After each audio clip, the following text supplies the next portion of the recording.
anyone here ever visit the U.S. Federal Reserve in Washington, D.C.? Many of you know it as a place where U.S. currency is printed. Though few people realize that the Federal Reserve isn't even part of our government. It's actually a private corporation that our government pays to print our own money. It is run by America's wealthiest individuals who are buying us out and taking control through power that they have attained and kept hidden. This select group of individuals are known as a financial elite, and they are consolidating the world's wealth and control, but we have the power to stop it. First, I will discuss the distribution of wealth in America. Second, I will discuss who the financial elite are and how they got into power.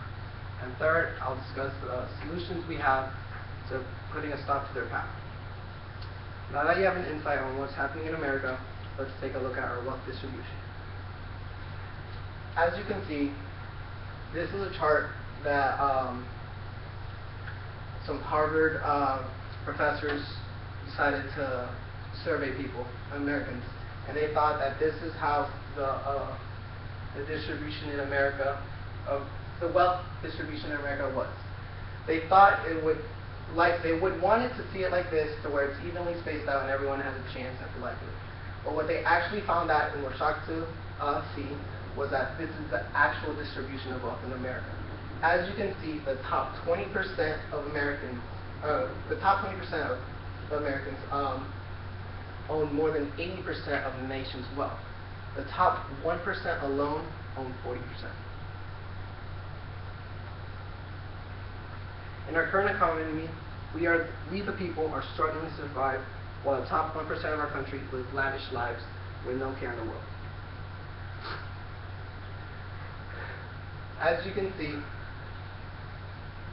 42%, back in 2010, the 1% owned 42% of the financial wealth in America. America's total wealth is about $54 trillion. So that alone means that just the 1% of Americans own about $21.6 trillion. The same 1% also owns half the nation's stocks, bonds, and mutual funds. According to Joshua Carliner, the U.S. Treasury Department calculates that for every dollar that the U.S. contributes to international development banks, U.S. corporations receive more than double that amount in bank finance procurement contracts. Now, I know you may be wondering, what does that even mean? And then I'll explain it real soon. Research professor William Domhoff, in his book, Who Rules America, states that with wealth comes power, which is defined as the ability to realize wishes or achieve goals. But many of you may be wondering, how did the 1% get their power? It's quite simple, really, and most of you have probably seen it in action. It goes back to when they first began lobbying politicians and people with authority to get them elected. Through this, they exert their power over elected officials to control the economy, government, and resources. Remember those bank finance procurement contracts? Those essentially state that because they have helped out international banks, that they have a share on what occurs on that land. Hence corporations expanding overseas for cheaper prices. Then they use their profits to buy out their competitors and buy their stocks, bonds, and any other assets that they own. Well, you've seen how the 1% of our nation owns the majority of the wealth. So who truly is the 1%? These financial elite are made up of elite banking families who have manipulated the central banking system since the establishment of the Federal Reserve in 1913. The most notable families are the Rockefellers, the Rothschilds, and the Morgans.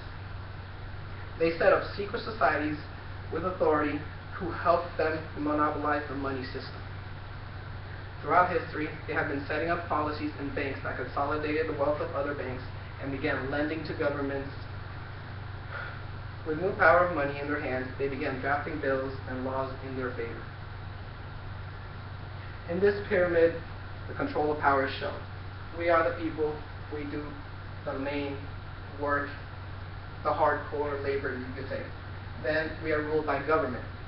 Government is lobbied by corporations who elect their like the politicians they want to go into government so they can essentially bend the laws in their favor.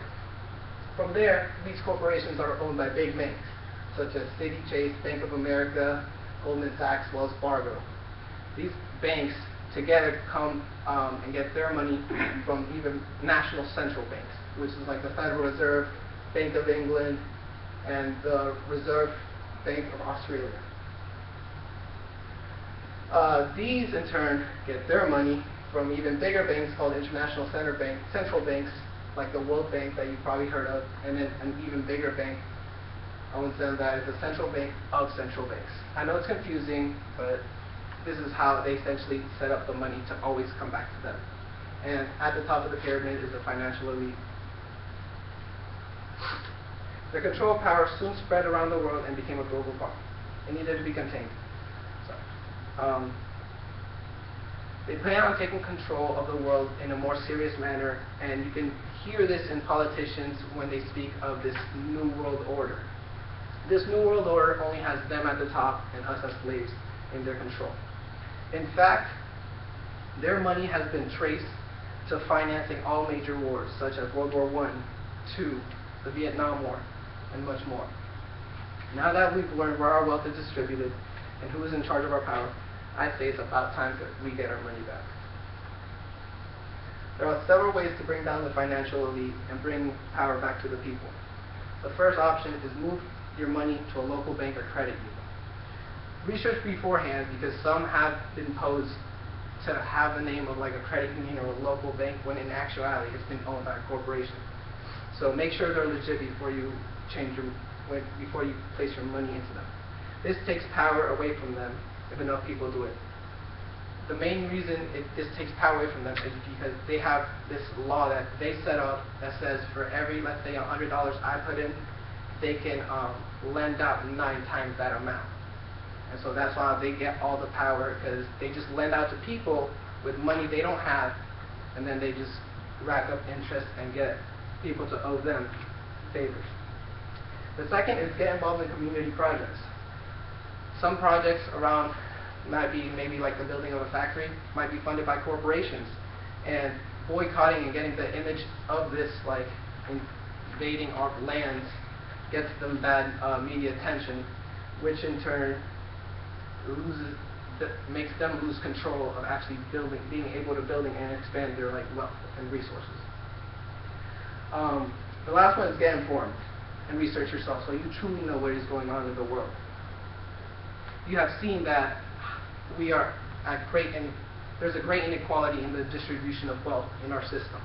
You have seen who the 1% are and how they have come to get their power. And you could have seen the options we have to take power away from them.